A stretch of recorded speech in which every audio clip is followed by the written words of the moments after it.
ಡೆಲ್ಲಿಯಲ್ಲಿ ಒಂದು ರಾಗ, ಗಲ್ಲಿಯಲ್ಲಿ ಇನ್ನೊಂದು ರಾಗ. ಗೃಹ ಸಚಿವರಿಗೆ ಏನಾಗಿದೆ ಗುರು? ಮೋದಿಯವರ ಸೈಲೆನ್ಸ್ ನಮಗೆ ಕಾಸ್ಟ್ಲಿ ಆಗುತ್ತಾ? ನಮಸ್ಕಾರ ಗೆಳೆಯರೇ, ಫಸ್ಟ್ ಕನ್ನಡಕ್ಕೆ ಸ್ವಾಗತ. ಇದು ಎಡಿಟರ್ ಸ್ಪೆಷಲ್. ಇವತ್ತಿನ ವಿಡಿಯೋದಲ್ಲಿ ನಾವು ಮಾತಾಡೋಕೆ ಹೊರಟಿರೋ ಮ್ಯಾಟರ್ ಸಿಕ್ಕಾಪಟ್ಟೆ ಸೀರಿಯಸ್. ಒಂದು ಕಡೆ ಇಡೀ ಪ್ರಪಂಚವೇ ಯುದ್ಧದ ಭೀತಿಯಲ್ಲಿ ನಡುಗುತ್ತಿದೆ. ಇರಾನ್ನ supreme leader Ayatollah Sayyid Ali Khamenei ಅವರ ಹತ್ಯೆ ಇಡೀ ಜಗತ್ತನ್ನೇ ಬೆಚ್ಚಿ ಬೀಳಿಸಿದೆ. ಈ ಮ್ಯಾಟರ್ನಲ್ಲಿ ನಮ್ಮ ದೇಶದ ಪ್ರಮುಖ ವಿರೋಧ ಪಕ್ಷವಾದ ಕಾಂಗ್ರೆಸ್ನ ಹೈಕಮಾಂಡ್ ತಳೆದಿರುವ ನಿಲುವೇನು? ಯುದ್ಧ ಬೇಡ, ಶಾಂತಿ ಬೇಕು ಅನ್ನೋದು. ಆದರೆ ನಮ್ಮ ರಾಜ್ಯದ ITBT ಕ್ಯಾಪಿಟಲ್ ಕರ್ನಾಟಕದ ಗೃಹ ಸಚಿವರಾದ ಜಿ ಪರಮೇಶ್ವರ್ ಅವರು ಮಾಡ್ತಿರೋದೇನು? Full reverse gear.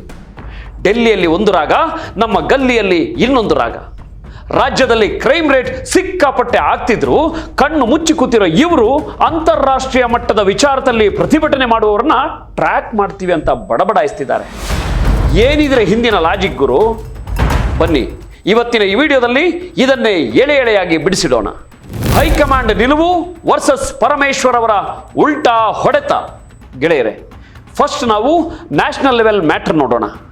ಖಾಮೆನೈ ಹತ್ಯೆ ಆದಾಗ ಕಾಂಗ್ರೆಸ್ ಹೈಕಮಾಂಡ್ ರಿಯಾಕ್ಷನ್ ಹೇಗಿತ್ತು? ಲೋಕಸಭೆಯ ವಿಪಕ್ಷ ನಾಯಕ ರಾಹುಲ್ ಗಾಂಧಿಯವರು ಈ ದಾಳಿಯನ್ನ ಕಟುವಾಗಿ ಟೀಕಿಸಿ ಭಾರತದ ಮೌನವನ್ನು ಪ್ರಶ್ನಿಸಿದರು. ಇನ್ನು ಪ್ರಿಯಾಂಕಾ ಗಾಂಧಿ ಅವರಂತೂ ಇದನ್ನ ಪ್ರಜಾಪ್ರಭುತ್ವದ ಕಗ್ಗೊಲೆ ಅಂತ ಕರೆದು ತೀವ್ರ ಆಕ್ರೋಶ ಹೊರಹಾಕಿದ್ರು. ಸ್ವತಃ ನಮ್ಮ ರಾಜ್ಯದವರೇ ಆದ CM ಸಿದ್ದರಾಮಯ್ಯನವರು ಕೂಡ ಅಮೆರಿಕದ ಈ ದಾಳಿ ಸಂಪೂರ್ಣ ಅನಗತ್ಯ ಅಂತ ಖಂಡನೆ ವ್ಯಕ್ತಪಡಿಸಿದ್ರು. ಆದರೆ ಈ ಕಡೆ ನಮ್ಮ ಗೃಹ ಸಚಿವರ ಸೀನ್ ನೋಡಿ. ಇರಾನ್ ಬೆಂಬಲಿಸಿ ಶಾಂತಿಯುತವಾಗಿ ಪ್ರತಿಭಟನೆ ಮಾಡುವವರನ್ನ ಖಾಮೆನೈ ಪರವಾಗಿ ದನಿ ಎತ್ತುವವರ ಮೇಲೆ ಹದ್ದಿನ ಕಣ್ಣಿಡ್ತೀವಿ ಅಂತ ಅವರು ನೇರವಾಗಿ ಎಚ್ಚರಿಕೆ ಕೊಟ್ಟಿದ್ದಾರೆ. ಕಾನೂನು ಉಲ್ಲಂಘನೆ ಆದರೆ ಆಕ್ಷನ್ ತಗೋತೀವಿ, ಶಾಸಕರಾದರೂ ಬಿಡಲ್ಲ ಅಂತ ಗುಡುಗಿದ್ದಾರೆ. ಇಲ್ಲೊಂದು ಬೇಸಿಕ್ ಲಾಜಿಕ್ ಮಿಸ್ ಆಗ್ತಿದೆ. ಒಂದು ಸಾರ್ವಭೌಮ ರಾಷ್ಟ್ರದ ಮೇಲೆ ದಾಳಿ ಆದಾಗ ಮಾನವೀಯತೆಯ ಆಧಾರದ ಮೇಲೆ ಸಂವಿಧಾನಬದ್ಧವಾಗಿ ಪ್ರತಿಭಟಿಸುವುದು ಪ್ರಜಾಪ್ರಭುತ್ವದ ಹಕ್ಕಲ್ವಾ? ತಮ್ಮದೇ ಪಕ್ಷದ ಸುಪ್ರೀಂ ನಾಯಕರು ಮಾನವೀಯತೆಯಿಂದ ಇರಾನ್ ಜೊತೆಗೆ ನಿಂತಾಗ ಈ ಸಚಿವರು ಮಾತ್ರ ಯಾಕೆ BJP ನಾಯಕರ ತರ ಟಫ್ ಕಾಪ್ ಇಮೇಜ್ ಬಿಲ್ಡ್ ಮಾಡೋಕೆ ಟ್ರೈ ಮಾಡ್ತಿದ್ದಾರೆ? ಇದು ಬಹುಸಂಖ್ಯಾತರನ್ನ ಓಲೈಸುವ ಮೃದು ಹಿಂದುತ್ವದ ತಂತ್ರನ, ಅಥವಾ ಯಾವುದಾದರೂ BJP ಟಿಕೆಟ್ ಸಿಗಬಹುದಾ ಅಂತ ನೋಡೋ ಆಟನ, ಅಥವಾ ತಾನೊಬ್ಬ ಕಠಿಣ ಆಡಳಿತಗಾರ ಅಂತ ತೋರಿಸ್ಕೊಳ್ಳೋ ಆತುರನ? ಗೊತ್ತಿಲ್ಲ. ಸಚಿವರ ಟ್ರೋಲ್ ಹಬ್ಬ ಮತ್ತು ಜವಾಬ್ದಾರಿಯ ಕೊರತೆ. ಈ ಪರಮೇಶ್ವರ್ ಸಾಹೇಬ್ರು ಇಷ್ಟೆಲ್ಲ ಟಫ್ ಆಗಿ ಮಾತಾಡ್ತಾರಲ್ಲ, ಇವರ ಟ್ರ್ಯಾಕ್ ರೆಕಾರ್ಡ್ ಹೇಗಿದೆ ಗೊತ್ತಾ? ಸೋಷಿಯಲ್ ಮೀಡಿಯಾದಲ್ಲಿ ಇವ್ರನ್ನ ಗೊತ್ತಿಲ್ಲ ಗೃಹ ಸಚಿವರು ಅಂತಾನೆ ಕರೀತಾರೆ. ಯಾವುದೇ ಸೀರಿಯಸ್ ಪ್ರಶ್ನೆ ಕೇಳಿ ಇವರ ಬಾಯಿಂದ ಬರೋ ಮೊದಲನೇ ಪದ ನನಗೆ ಗೊತ್ತಿಲ್ಲ. ಸಂಪುಟದ ಪ್ರಭಾವಿ ಸಚಿವ KN ರಾಜಣ್ಣ ರಾಜೀನಾಮೆ ವದಂತಿ ಬಗ್ಗೆ ಕೇಳಿದ್ರೆ ಗೊತ್ತಿಲ್ಲ. ಇಡೀ ದೇಶವನ್ನೇ ಬೆಚ್ಚಿ ಬೀಳಿಸಿದ ಪ್ರಜ್ವಲ್ ರೇವಣ್ಣ ಪ್ರಕರಣದಲ್ಲಿ ಆರೋಪಿ ವಿದೇಶದಿಂದ ವಿಡಿಯೋ ರಿಲೀಸ್ ಮಾಡಿದಾಗ ಕೇಳಿದ್ರೆ ಯಾಕೆ ರಿಲೀಸ್ ಮಾಡಿದ್ನೋ ನನಗೆ ಗೊತ್ತಿಲ್ಲ ಅಂತ ಕ್ಯಾಶುವಲ್ ಆಗಿ ಹೇಳಿದ್ರು. ಇನ್ನು ಟ್ರೋಲ್ ಆಗ್ತಿದ್ದೀವಿ ಅಂತ ಗೊತ್ತಾದಾಗಲೂ ChatGPT ಕೇಳಿ ನೋಡಿ, ದೇಶದ ನಂಬರ್ 1 ಗೃಹ ಸಚಿವ ಯಾರು ಅಂತ, ಅದು ಹೇಳೋದು ನನ್ನ ಹೆಸರು ಅಂತ ತಮ್ಮನ್ನೇ ಟ್ರೋಲ್ ಮಾಡಿಕೊಂಡಿದ್ರು. ಇನ್ನು ಮಹಿಳೆಯರ ಮೇಲಿನ ದೌರ್ಜನ್ಯದ ಬಗ್ಗೆ ಹಿಂದೆ ಅವರೊಂದು ಸ್ಟೇಟ್ಮೆಂಟ್ ಕೊಟ್ಟಿದ್ರು. ಬೆಂಗಳೂರಿನಂತಹ ದೊಡ್ಡ ಸಿಟಿಗಳಲ್ಲಿ ಇದೆಲ್ಲ ಆಗ್ತಾ ಇರುತ್ತೆ ಅಂತ ಹೇಳಿ ಆಮೇಲೆ ವಿವಾದ ಆದಾಗ ಕ್ಷಮೆ ಕೇಳಿದ್ರು. ಫ್ರೆಂಡ್ಸ್, ರಾಜ್ಯದ ಗುಪ್ತಚರ ಇಲಾಖೆ ಇರೋದೇ ಗೃಹ ಸಚಿವರ ಕೈ ಕೆಳಗೆ. ಎಲ್ಲ ಮಾಹಿತಿ ಅವರ ಟೇಬಲ್ ಮೇಲೆ ಇರಬೇಕು. ಆದರೆ ಎಲ್ಲದಕ್ಕೂ ಗೊತ್ತಿಲ್ಲ ಗೊತ್ತಿಲ್ಲ ಅನ್ನೋದು ಆಡಳಿತಾತ್ಮಕ ವೈಫಲ್ಯ ಅಲ್ವಾ? ಅಂತಾರಾಷ್ಟ್ರೀಯ ವಿಚಾರದಲ್ಲಿ ಮೈಕ್ ಹಿಡಿದು ಬಡಬಡಾಯಿಸೋ ಇವರಿಗೆ ತಮ್ಮ ಮೂಗಿನ ನೇರಕ್ಕೆ ನಡೆಯುವ ಕ್ರೈಮ್ಗಳ ಬಗ್ಗೆ ಯಾಕೆ ಮಾಹಿತಿ ಇರಲ್ಲ? ಸೈಬರ್ ಕ್ರೈಮ್ ಸ್ಫೋಟ ಮತ್ತು ಪೊಲೀಸ್ ಇಲಾಖೆಯ ಕರಾಳ ಮುಖ. ಬನ್ನಿ ಈಗ ರಿಯಾಲಿಟಿ ಚೆಕ್ ಮಾಡೋಣ. ಇರಾನ್ ಬೆಂಬಲಿಗರನ್ನ ಟ್ರ್ಯಾಕ್ ಮಾಡ್ತೀನಿ ಅಂತಾರಲ್ಲ, ನಮ್ಮ ಬೆಂಗಳೂರಲ್ಲಿ ಏನಾಗ್ತಿದೆ? ಕರ್ನಾಟಕದ IT ರಾಜಧಾನಿ ಇವತ್ತು ಸೈಬರ್ ಕ್ರೈಮ್ ರಾಜಧಾನಿ ಆಗ್ತಿದೆ. ಕೇವಲ 3 ವರ್ಷಗಳಲ್ಲಿ 29,000ಕ್ಕೂ ಹೆಚ್ಚು ಸೈಬರ್ ಕ್ರೈಮ್ ಕೇಸ್ಗಳು ಪೆಂಡಿಂಗ್ ಇವೆ. 2,000 ಕೋಟಿಗೂ ಹೆಚ್ಚು ಹಣ ಲೂಟಿಯಾಗಿದೆ. ಇದರಲ್ಲಿ ಪೊಲೀಸರು ಸಾಲ್ವ್ ಮಾಡಿರುವುದು ಕೇವಲ 1.7% ಕೇಸ್ಗಳನ್ನು ಮಾತ್ರ. ಆನ್ಲೈನ್ ಕಳ್ಳರನ್ನ ಹಿಡಿಯೋಕೆ ಯೋಗ್ಯತೆ ಇಲ್ಲ, ಆದರೆ ಅನ್ಯಾಯದ ವಿರುದ್ಧ ಪ್ರತಿಭಟಿಸುವವರನ್ನ ಹಿಡಿಯೋಕೆ ಇವರ ಪೊಲೀಸ್ ಪಡೆ ರೆಡಿ ಇರುತ್ತೆ ನೋಡಿ. ಇದಕ್ಕಿಂತ ದೊಡ್ಡ ವಿಪರ್ಯಾಸ ಏನಪ್ಪಾ ಅಂದ್ರೆ ರಕ್ಷಣೆ ಕೊಡಬೇಕಾದ ಪೊಲೀಸರೇ ಕ್ರಿಮಿನಲ್ ಆಗಿರೋದು. ಬರೋಬ್ಬರಿ 88 ಪೊಲೀಸ್ ಅಧಿಕಾರಿಗಳ ಮೇಲೆ ಕ್ರಿಮಿನಲ್ ಕೇಸ್ಗಳು ದಾಖಲಾಗಿವೆ. ಸ್ವತಃ ಮುಖ್ಯಮಂತ್ರಿ ಸಿದ್ದರಾಮಯ್ಯನವರೇ ಇದು ಅತ್ಯಂತ ನಾಚಿಕೆಗೇಡಿನ ಸಂಗತಿ ಅಂತ ಓಪನ್ ಆಗಿ ಕ್ಲಾಸ್ ತಗೊಂಡಿದ್ದಾರೆ. ಕಾನೂನು ಸುವ್ಯವಸ್ಥೆ ಸಂಪೂರ್ಣವಾಗಿ ಹದಗೆಟ್ಟಿದೆ, ಕೊಲೆ ಸುಲಿಗೆಗಳು ನಡೀತಿವೆ, ಪೊಲೀಸರ ನೈತಿಕ ಸ್ಥೈರ್ಯ ಕುಸಿದಿದೆ.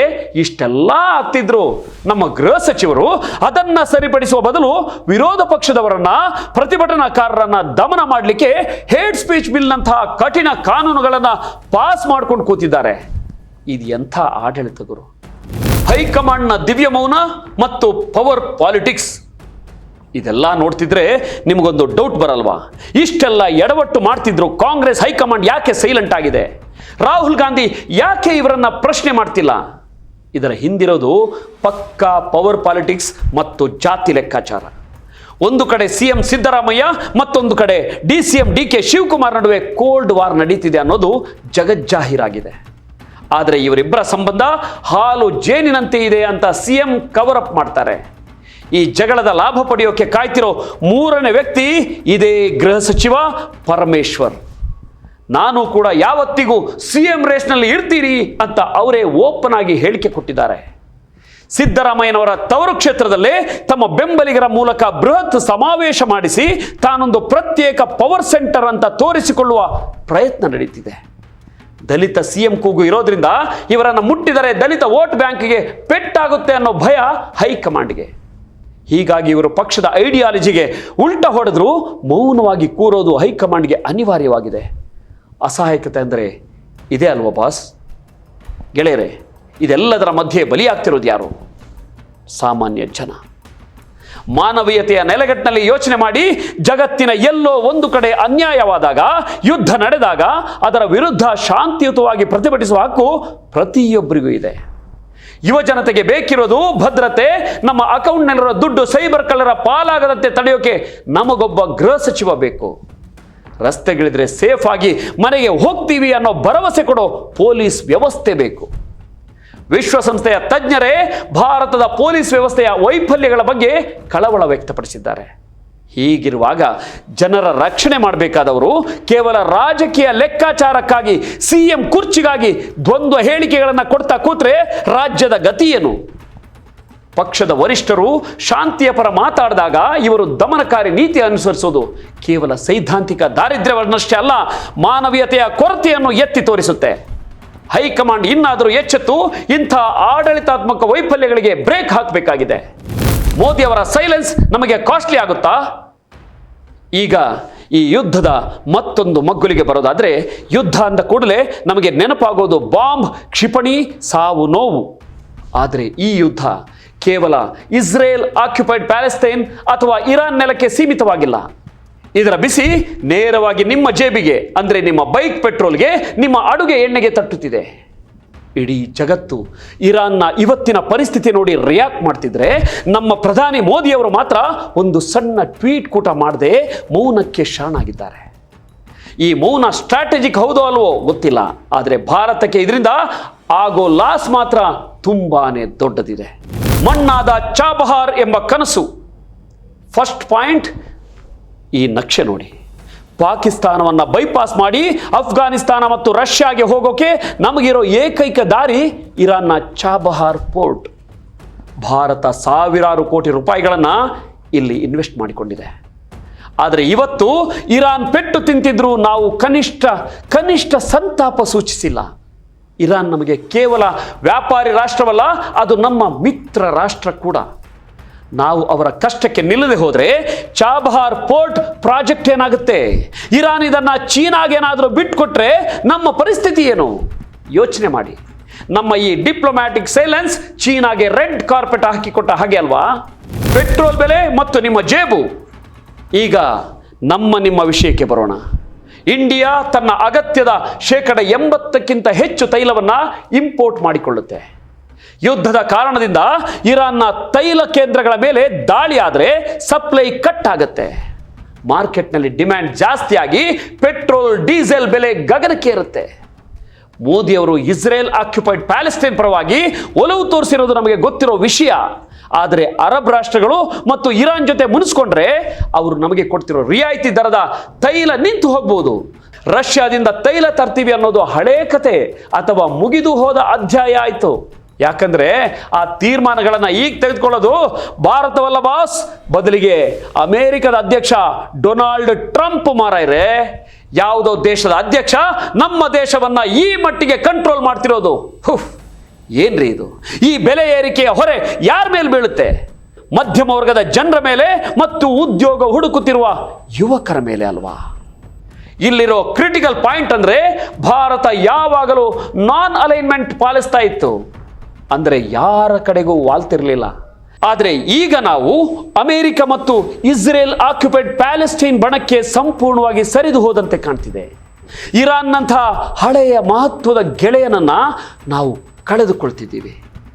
ಇರಾನ್ನ ಪ್ರಮುಖ ನಾಯಕರು ಮೃತಪಟ್ಟಾಗಲೂ ಭಾರತ ಕನಿಷ್ಠ ಸೌಜನ್ಯಕ್ಕೂ ಒಂದು ಮಾತು ಆಡದೇ ಇರೋದು ಮುಸ್ಲಿಂ ರಾಷ್ಟ್ರಗಳ ಒಕ್ಕೂಟದ OIC ಇದ್ರ ಮುಂದೆ ಭಾರತದ ಇಮೇಜ್ ಅನ್ನ ಡ್ಯಾಮೇಜ್ ಮಾಡಬಹುದು. ಗಲ್ಫ್ ರಾಷ್ಟ್ರಗಳಲ್ಲಿ ಕೆಲಸ ಮಾಡ್ತಿರೋ ಲಕ್ಷಾಂತರ ಭಾರತೀಯರ ಭವಿಷ್ಯದ ಬಗ್ಗೆ ಯಾರು ಯೋಚಿಸ್ತಾರೆ ಬಾಸ್? ಒಂದು ವೇಳೆ ಅಲ್ಲಿಂದ ಜನರನ್ನ ವಾಪಸ್ ಕಳಿಸಿದ್ರೆ ಇಲ್ಲಿ ನಿರುದ್ಯೋಗದ ಸಮಸ್ಯೆ ಉಲ್ಬಣಿಸಲ್ವಾ? ಫ್ರೆಂಡ್ಸ್, ನಮಗೆ ಇಸ್ರೇಲ್ ಆಕ್ಯುಪೈಡ್ ಪ್ಯಾಲೆಸ್ಟೈನ್ನ ತಂತ್ರಜ್ಞಾನ ಬೇಕು ಅನ್ನೋದು ಹಳೆಯ ಕತೆ. ನಾವೇ ಜಗತ್ತಿಗೆ ತಂತ್ರಜ್ಞಾನವನ್ನು ಬೇಕಾದಷ್ಟು ಕೊಡ್ತಿದ್ದೇವೆ, ಆದರೆ ನಮ್ಮಲ್ಲಿ ಅಷ್ಟಾಗಿ ತೈಲ ನಿಕ್ಷೇಪಗಳಿಲ್ಲ. ಆದ್ರಿಂದ ನಮಗೆ ಇರಾನ್ನ ತೈಲ ಮತ್ತು ಆ ತೈಲ ಸಾಗುವ ಮಾರ್ಗ ಎರಡೂ ಬೇಕು. ಆದರೆ ಒಂದು ದೇಶಕ್ಕೆ ಮಾತ್ರ ಬೆಂಬಲ ನೀಡೋ ಭರದಲ್ಲಿ ಈ ನರೇಂದ್ರ ಮೋದಿಯವರು ಇರಾನ್ ಅನ್ನ ಸಂಪೂರ್ಣವಾಗಿ ಕಡೆಗಣಿಸೋದು ನಮ್ಮ ವಿದೇಶಾಂಗ ನೀತಿಯ ದೊಡ್ಡ ಫೇಲ್ಯೂರ್ ಅಂತಲೇ ಹೇಳ್ಬೋದು.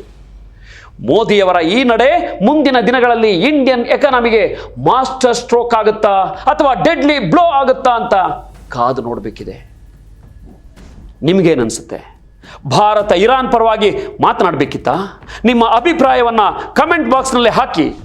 ಇಷ್ಟ ಆದರೆ ಶೇರ್ ಮಾಡಿ, ಯಾಕಂದ್ರೆ ಇದು ಕೇವಲ ಸುದ್ದಿ ಅಥವಾ ಸುದ್ದಿ ವಿಶ್ಲೇಷಣೆ ಅಲ್ಲ, ಇದೊಂದು ಚಳುವಳಿ. ನೋಡ್ತಾ ಇರಿ ಫಸ್ಟ್ ಕನ್ನಡ, ಆಗೋದಲ್ಲ ಒಳ್ಳೆಯದಕ್ಕೆ. ನಮಸ್ಕಾರ. ಜೈ ಹಿಂದ್, ಜೈ ಕರ್ನಾಟಕ.